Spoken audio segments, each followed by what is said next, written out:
હવે શું બેન હવે આપણે કેને મત દે જોવો જોઈએ હવે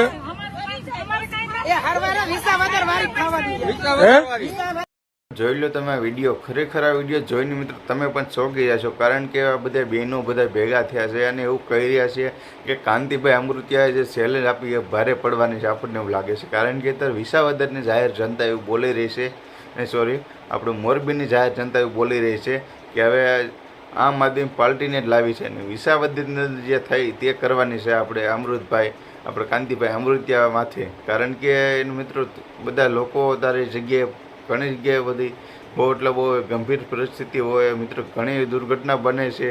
તો મિત્રો આપણે મોરબીની અંદર ઓલો પુલ તૂટ્યો હતો, તેની અંદર કાંતિભાઈ અમૃતિએ એવું કીધું કે મેં એકલાએ 100થી વધુ જણા બસાયા છે. મિત્રો ખરેખર આ બધા લોકો 100% તેમ કહેશે કે આવી અફવાઓ ન હોય કાંતિભાઈ કે, અને તમે ચેલેન્જ આપી હતી તેને લઈને કે તમે એમ કીધું હતું કે હું ચેલેન્જ જે આપણે 2 કરોડ રૂપિયાવાળીની ચેલેન્જ આપી હતી કે તો હું પહેલાં રાજીનામું આપી દઉં, પછી ના રાજીનામું આપી દઈને મારી સામું તેવડ્યો હતો આવી જાય લડવા. હવે એમ કહે છે કે તમે રાજીનામું આપો પછી હું આપું. તો મિત્રો હવે કાંતિભાઈની ઘણી જગ્યાએ અફવાઓ ફેલાય છે, ઘણા આવા ફાંકા ફોજદારીના વિડીયો આવે કાંતિભાઈના. તો વાતે મિત્રો ફરતા એવું બધા લોકો કહી રહ્યા છે. આપણે તો વિડીયોની માધ્યમથી કહેવી છે, આપણે કોઈ એકેય પક્ષની અંદર નથી, આપણે નથી કાંતિભાઈના પક્ષ કે નથી ગોપાલભાઈ ઇટાલિયાના પક્ષ. જે મિત્રો સાચો પક્ષ હોય ને એની તરફ રહેવાનું હોય મિત્રો, એ આપણને ખબર છે.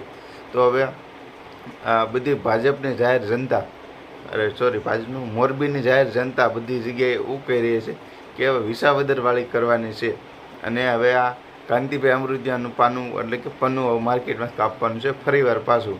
તો ચાલો આખો આ મોરબીની જાહેર જનતાનો વિડીયો જોઈ લો, બધી બહેનો શું કહે છે એ.